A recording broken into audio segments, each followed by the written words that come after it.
આજની ધર્મકથા. પ્રણામ.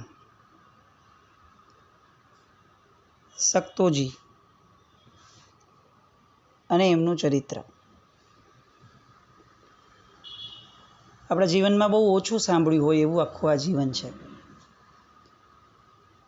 કોઈ એક બાળક જૈન કુળમાં જન્મ્યો હોય, ધર્મના રંગે રંગાયો હોય, માતા પિતાએ બહુ જ સરસ સંસ્કારો આપ્યા હોય અને એમાં ગુરુ ભગવંતનો યોગ મળે, ગુરુ ભગવંતના રંગે રંગાય અને રંગે ચંગે સંઘના ઠાઠ માઠ સાથે, બધાના ઉલ્લાસ સાથે રાજવી વૈભવથી દીક્ષા લઈએ અને દીક્ષા લીધા પછીથી અલગ અલગ ગ્રંથોના અભ્યાસ વગેરે કરીએ, આચાર્યપણું પામીએ.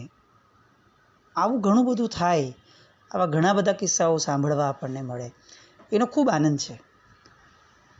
પણ એના કરતાં વધુ આનંદ એ થાય કે આમાંનું કંઈ જ ન હોય અને તેમ છતાં પણ છેલ્લું પરિણામ એ જ આવે. ન જૈન કુળમાં જન્મ હોય, ન કોઈ એવા એ રીતના સંસ્કારો મળ્યા હોય, ન ક્યાંય કોઈ પ્રેરણા મળી હોય, ન કોઈ સંગ એવો મળ્યો હોય, સત્સંગ એવો મળ્યો હોય, ન કોઈ એવું વાતાવરણ, ન કોઈ આલંબન, ન કોઈ નિમિત્ત, ન ક્યારે નામ સાંભળ્યું હોય. ભગવાનના દર્શન પણ જીવનના કેટલાય વર્ષો પછી કર્યા હોય, પહેલી વારના. પૂજા તો કદાચ ભાગ્યમાં પણ ત્યારે આવી હશે કે નહીં એ પ્રશ્ન. અને આવું જીવન હોય અને તેમ છતાં પણ વિશેષ પરાક્રમ કરી અને દીક્ષા લેવાય, દીક્ષા લઈ અને વિશેષ યોગ સધાય અને એ યોગને એટલો બધો સધાય, ગમતા યોગને, કે જાણે એવું લાગે કે જન્મ જન્માંતરની સાધના એ ઉગી નીકળી છે. અને પછીથી જીવન એવું કે એમના ગયાના વર્ષો પછી પણ એમનું નામ લેવાય અને આમ નતમસ્તકે વંદના કરવાનું કોઈને પણ મન થઈ જાય એવું જીવન. અત્યારે છે ને આપણે ત્યાં ઘણીવાર આવું થાય કે કેટલાક ગાયકો કે કેટલાક વ્યક્તિઓ એ આમ વિદેશમાં જઈ આવ્યા હોય તો આપણે જ્યારે પણ એમનું નામ લઈએ ત્યારે ઇન્ટરનેશનલ સ્ટાર તરીકે આપણે નામ લઈએ.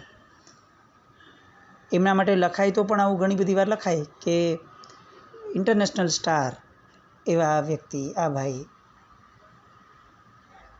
આ જ પરંપરા જો એ સમયે હોત તો કદાચ મને એવું લાગે છે કે આ મહાપુરુષના નામની પાછળ તો આવા કેટલા વિશેષણો લગાડવા પડત, એક પ્રશ્ન હોત. એટલે મૂળ વાત આપણી એ કે આવું ઉત્તમ પરિણામ પ્રાપ્ત થયું, પણ એની શરૂઆત એ કેટલી સામાન્ય હતી. મહાપુરુષો આમ પણ એ જ છે કે જે લોકો સામાન્ય જીવનમાંથી અસામાન્ય જીવન જીવીને બતાવે છે. મહાપુરુષો એ નથી કે જે અસામાન્ય રીતે જન્મ્યા છે, જે જન્મ્યા સામાન્ય જ છે. લૌકિક અને લોકોત્તર ધર્મનો ડિફરન્સ પણ આ જ.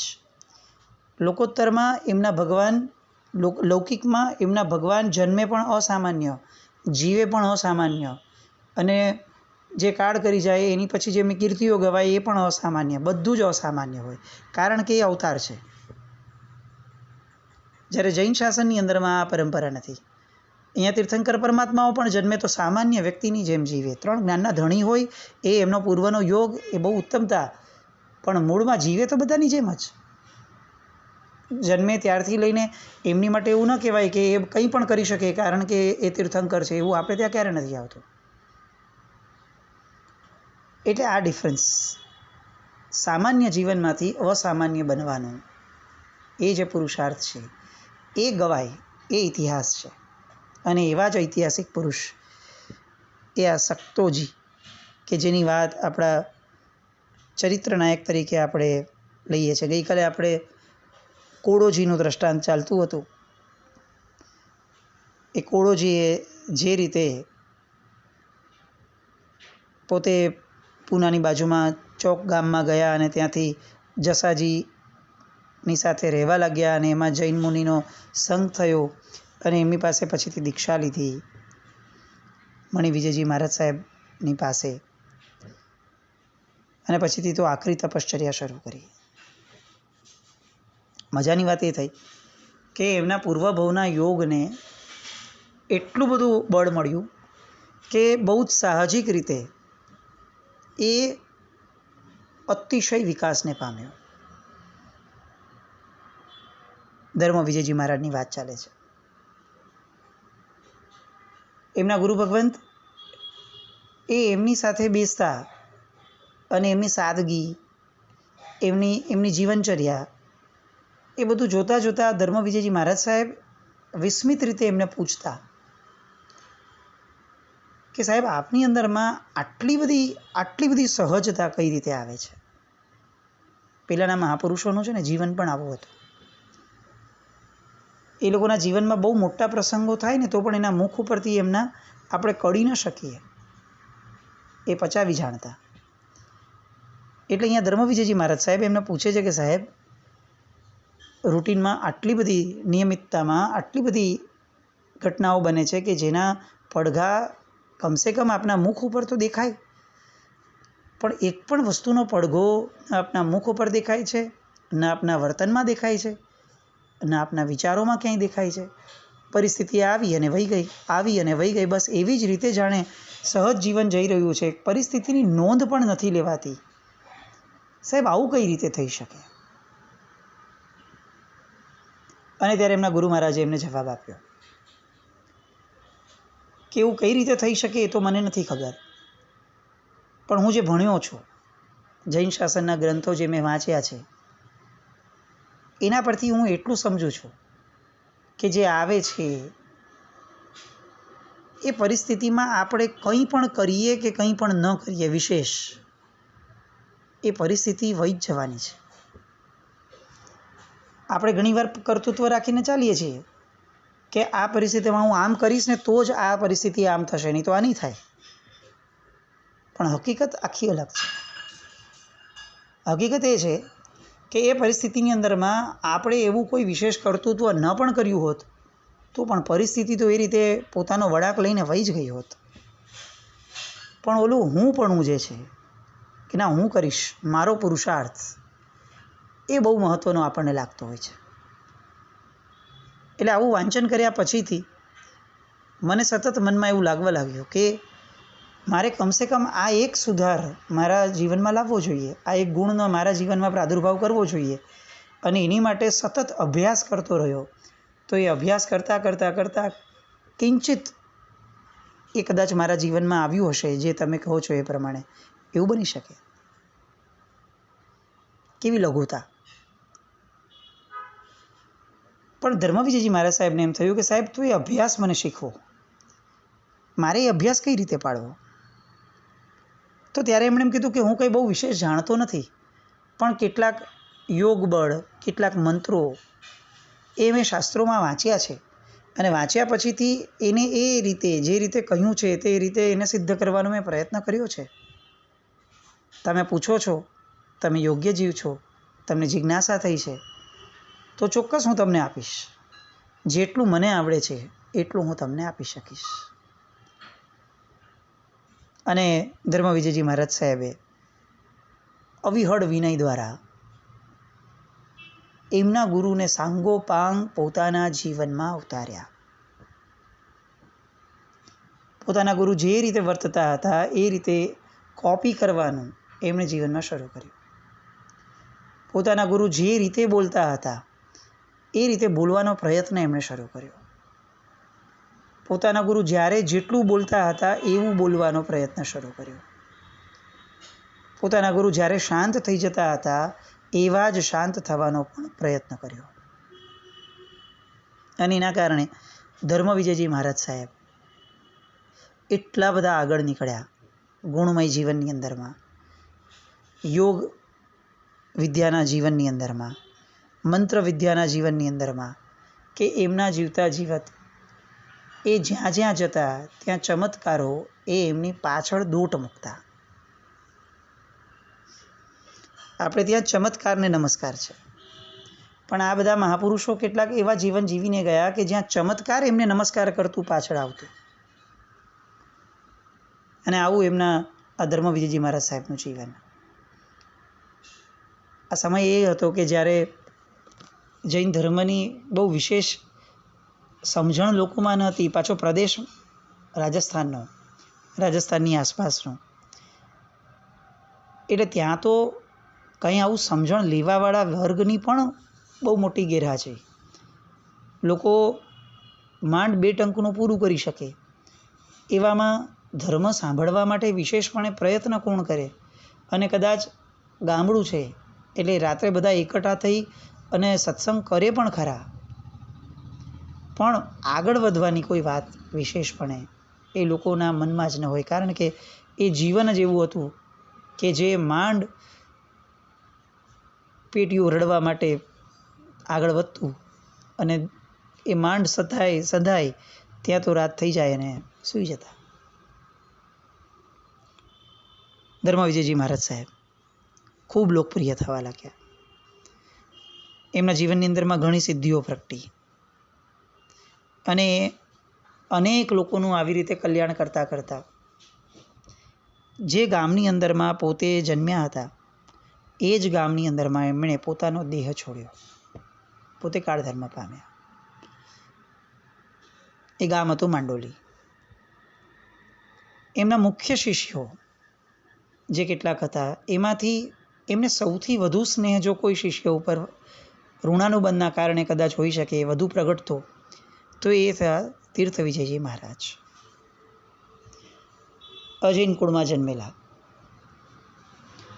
એ પણ આ રબારીની જે જાતિ કહી શકાય એ જાતિમાં નાનપણથી ઢોરોની સાથે રહ્યા, પણ ઢોરોને ક્યારે ઢોર નથી ગણ્યા, હંમેશા પોતાના ગણ્યા હતા. એટલે એના કારણે એમના જીવનની અંદરમાં પણ નિર્દોષતા ખૂબ આવતી. આમ પણ છે ને, આ એક સાયકોલોજી છે. પશુઓની સાથે વાત્સલ્યપૂર્ણ વ્યવહાર જે લોકોને કરવાનું મન થતું હોય ને, એ લોકોના જીવનની અંદરમાં ડોક્યું કરશું તો આપણને નિર્દોષતા બહુ સહજ રીતે છલકાતી જોવા મળશે. કારણ કે નિર્દોષ વ્યક્તિને છે ને એ ભેદ નથી કે આ પશુ છે કે આ માણસ છે, આ મને કામનો છે કે નકામો છે, આ ભવિષ્યમાં ક્યારેક મને કામમાં આવી શકે છે કે નથી આવી શકતો, આવો કોઈ ભેદ નથી. નિર્દોષ વ્યક્તિને ફક્ત નિર્દોષતા સાથે પોતાના સ્નેહનું અને પોતાની લાગણીઓનું આદાન પ્રદાન કરવા માટે જ જાણે જીવન મળ્યું હોય ને એવું જીવન હોય. અને આ પશુઓ સાથે એટલી બધી તાદાત્મ્યતા કેળવાઈ જાય, રોજ એની સાથે રહેવું, એના શેડ્યુલ પ્રમાણે જીવવું, આપણે જમીએ ત્યારે એને જમાડવો, આ બધું બહુ સાહજિક આપણું શ્રાવક તરીકેનું પણ કર્તવ્ય હતું. અને આ ગામડાનું જીવન જ આ હતું. આજે શહેરમાં આપણી પરિસ્થિતિ એવી છે કે આપણે જમવા બેસીએ ત્યારે આપણને પૂછવાનું મન નથી થતું ઘરનાઓને કે ભાઈ તમે જમ્યા છો કે નથી જમ્યા. શહેરના સારામાં સારા ધર્મિષ્ઠ ઘરની પણ પરિસ્થિતિ આ છે. અને ગામડામાં અજૈન ઘરની પણ પરિસ્થિતિ આ હોય કે જમવા બેસવું હોય તો પહેલાં બધાને ભેગા કરે, ઘરનાને છોડીએ પાડોશીને પણ ભેગા કરે. પાડોશીની વાત તો બહુ દૂરની રહી, ગામ એ છે, આર્ય કુળનું, આર્ય સંસ્કૃતિનું ગામ એ છે કે જેમાં ઘરની બહાર રહેલા પશુઓને સૌથી પહેલાં યાદ કરે, એમની માટે રસોઈ બની હોય એ એમને આપે ને પછી પોતે જમે. અને એટલે જ વારંવાર આ વસ્તુ કહેવામાં આવે કે શહેરનો ધર્મિષ્ઠ માણસ ક્યારે મોક્ષે જશે ખબર નથી, પણ ગામડાનો અજૈન માણસ એ કદાચ વહેલો મોક્ષે વયો જશે. નિર્દોષતા, અને આ નિર્દોષતા પશુઓના સહવાસમાં વધુ ને વધુ આવે. જો એ પશુમાં ગાય વગેરે જાતિના પશુ હોય તો. આજે આપણને કૂતરો પાડતી વખતે કોઈ જ સંકોચ નથી હોતો, બિલાડીઓ પાડતા આપણને કોઈ સંકોચ નથી હોતો, અને કોઈ આપણને એમ કહી દે કે ગાય પાડવી છે, આપણને મન નથી થતું. કલાકોના કલાકો આપણે આવા પશુઓની પાછળ કાઢી લેશું, પણ એમ કોઈ કે ચાલો પાડતા નથી, ઘરે નથી, બધું બરાબર છે, જ્યાં ગૌશાળા છે ત્યાં જઈ અને ગાય સાથે થોડો સમય વિતાવો ને, એની અનુકૂળતા આપણને નથી. ગાય ઇટસેલ્ફ એક પવિત્ર જીવ છે. અને ફક્ત ગાય એવું નહીં, પશુઓ સાથેનું જીવન જ આવું. આપણે ત્યાં અતિચારની અંદરમાં શ્રાવકોના વ્રતધારી શ્રાવકોના અતિચારની અંદરમાં આવતું કે તેણે ભૂખે આપણે જમ્યા. કેટલો શ્રાવકનો પણ એ લાગણીશીલ સ્વભાવ હશે કે શાસ્ત્રકારો ઈચ્છે છે કે એને ભૂખ્યો રાખીને તું જમી જ ન શકે ભાઈ. આવી ઘણી બધી વાતો એ તીર્થ વિજયજી મહારાજ સાહેબના જીવનની, કે જેના કારણે ધર્મ વિજયજી મહારાજ સાહેબે એમને પોતાના જીવનની અંદરમાં જે પોતે પોતાના ગુરુ પાસેથી મેળવ્યું હતું તે આપવા માટેનો યત્કિંચિત પ્રયત્ન પણ કર્યો. આ તીર્થ વિજયજી મહારાજ સાહેબ એ આ રીતનું જીવન, નિર્દોષ જીવન જીવતા જીવતા મણાદર ગામની અંદરમાં આવ્યા. બે સંયોગ એક સાથે થયા. એક, પોતાના કાકા પધાર્યા અને નંબર 2, એક જૈન મુનિ પધાર્યા. આ બંને સંયોગે સક્તોજીના જીવનની અંદરમાં, પૂર્વકાળની અંદરમાં અથવા પૂર્વ ભવોની અંદરમાં જે સેવીને એ આવ્યા હતા એ બધાનો ઉદય એક સાથે કર્યો. ઉંમર કેટલી? તો કે 3-4 વર્ષ. પણ ગામડાનું બાળક છે ને હંમેશા બહુ વધારે પ્રતિભા સંપન્ન હોય શહેરના બાળકો કરતાં. કારણ કે આપણા બાળકોને એજ્યુકેટેડ થવું છે, પ્રતિભા સંપન્ન નથી થવું. અને ત્યાંના બાળકો એજ્યુકેટેડ હોય કે ન હોય, પ્રતિભા સંપન્ન બાય બર્થ હોય જ. 3-4 વર્ષની ઉંમરમાં પણ આ સક્તોજીને એટલી બધી સમજણ હતી કે પોતાના કાકા મહારાજ આવ્યા છે તીર્થ વિજયજી મહારાજ સાહેબ, તો એના રંગે રંગાતા ગયા. એમના મુનિજીવનની દરેક ચર્યાઓને એ બહુ ઝીણવટપૂર્વક જુએ. 4 વર્ષની ઉંમરના બાળકને આવું જોવાનું મન થાય ને એ પણ બહુ નવાઈની વસ્તુ, પણ એ થતી. જન્માંતરીય સાધના હતી ને, એટલે ખેંચાણ રહેવાનું જ. એટલે તીર્થ વિજયજી મહારાજ સાહેબને વારંવાર જુએ, પૂછે, પ્રશ્નો પૂછે કે આવું કેમ કરો છો, આ નીચે જોઈને કેમ ચાલો છો. અને તીર્થ વિજયજી મહારાજ સાહેબ સમજાવે કે તારા પપ્પાની હારે તું જાય છે અને ડાંગ લઈને જતા હોય, ડાંગ લઈને, અને એ ડાંગ આમ નીચે ફેંકી હોય, નીચે પડી હોય રસ્તા ઉપર, અને ગાય એને અડફેટે આવે તો શું થાય? તો કે તો બાપલી પડી જાય બિચારી. એ ડાંગ એવી રીતે ન રખાય કે પગમાં આવે, એ લોકોને એને બાજુમાં રખાય. તો કે જો એક ડાંગ વચ્ચે આવે ને ગાય પડી જાય તો તું વિચાર કર, મારો આખો ને આખો પગ જો કોઈ ગાય પર પડે તો ગાયનો શું થાય? તો કે છૂંદો વળી જાય. સક્તોજીએ કીધું. અને ત્યારે તીર્થ વિજયજી મહારાજ સાહેબ એને કે જો ગાયનો છૂંદો વળી જાય તો પછી ગાય કરતાં 100 ગણો 200 ગણો નાનો જે જીવ છે એની તો કેવી સ્થિતિ થાય? તને ગાયનો આટલો બધો વિચાર છે તો મારે તો એનાથી નાના જીવનો પણ વિચાર કરવો જોઈએ ને. હું તારા કરતાં મોટો છું. અને મોટો માણસ એ જ છે કે જે નાના માણસનો વિચાર કરે, નાની વ્યક્તિનો, નાના જીવનો વિચાર કરે. આવી રીતે સહજતા સભર ભાષાની અંદરમાં આ તીર્થ વિજયજી મહારાજ સાહેબ 4 વર્ષના સક્તોજીના કાનની અંદરમાં એવું બધું મૂકતા ગયા કે જેણે સક્તોજીના મનની અંદર એક બહુ મોટો ખળભળાટ મચાવી દીધો.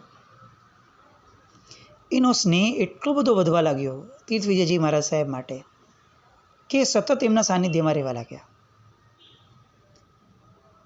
માતા પિતાને એમ કે હવે કાકા મહારાજ છે, આમ જૈન ધર્મ વિશેનું કોઈ બહુ વિશેષ સમજણ નહીં, પણ પરિવારમાંથી ભલે દૂર રહેતા હતા પણ છતાંય કુટુંબમાંથી દીક્ષા થઈ છે, તો એમણે કેટલીક જે મિનિમમ સમજણ હોય એ પ્રમાણે એમણે રાખ્યું કે મહારાજ સાહેબ છે, કાકા મહારાજ છે, તો જાય જ છોકરો. પણ ઓલો છોકરો ફક્ત એમને એમ નહોતો જતો, એ તો ગયો અને એણે બધી જ ચર્યા સક્તોજી એ શીખતા જાય, જોતા જાય, સમજતા જાય. હવે જ્યારે જવાના દિવસો આવવા લાગ્યા ત્યારે તીર્થ વિજયજી મહારાજ સાહેબે આ સક્તોજીને એક વસ્તુ કીધી કે તને હું અહીંથી વહી જઈશ પછી તો શું કરીશ? એટલે સક્તોજીએ કીધું કે પછી તો હું શું કરીશ, જે નિયમિત મારા બાપુજી મને જે કહે છે બાપુ એ કરાવીશ, એની હારે જઈશ, અને ઢોરોને જેમ ચરાવવા જવાનું છે એ બધે હું જઈશ સીમાડાની બહાર. અને તીર્થ વિજયજી મહારાજ સાહેબ પૂછે છે કે તને હું યાદ નહીં આવું?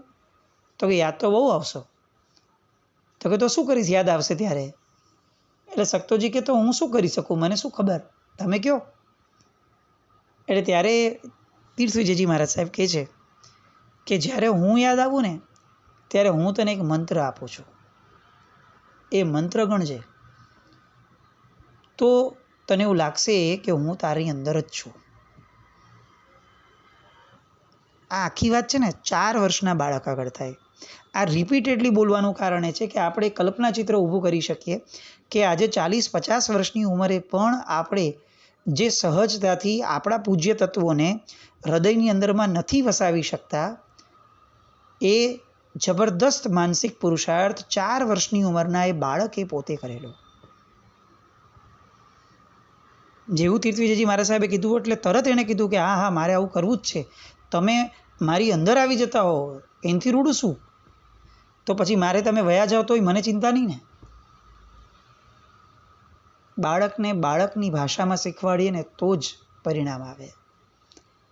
આજે આપણી પરિસ્થિતિ એવી છે કે આપણે આપણી ભાષા સમજી નથી શકતા, આપણે શું કરવું જોઈએ સમજી નથી શકતા, અને આપણી ભાષામાં આપણે બાળકને સમજાવવો છે. બાળક કઈ રીતે સમજશે? સક્તોજીને આ તીર્થ વિજયજી મહારાજ સાહેબે જતા જતા નૌકાર આપ્યો કે તું આ નૌકાર ગણીશ ને જ્યારે ત્યારે તને એવું લાગશે કે હું જ તારામાં છું. કોક ભવોમાં છે ને પરમાત્માએ પણ આપણને આવી રીતે જ કદાચ કર્યું હશે. તકલીફ એ છે કે એને આપણી શ્રદ્ધા એ દિશામાં આગળ વધી, ને આપણો પુરુષાર્થ એ દિશામાં આગળ વધ્યો.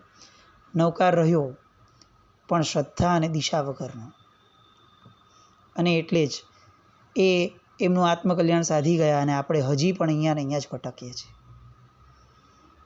અબોલડા ગીતની અંદરમાં કવિવર્ય આ જ બધી વાતો કરે છે કે એક દિવસ તમે ને હું આ કરતા હતા, તમે ને હું આ કરતા હતા.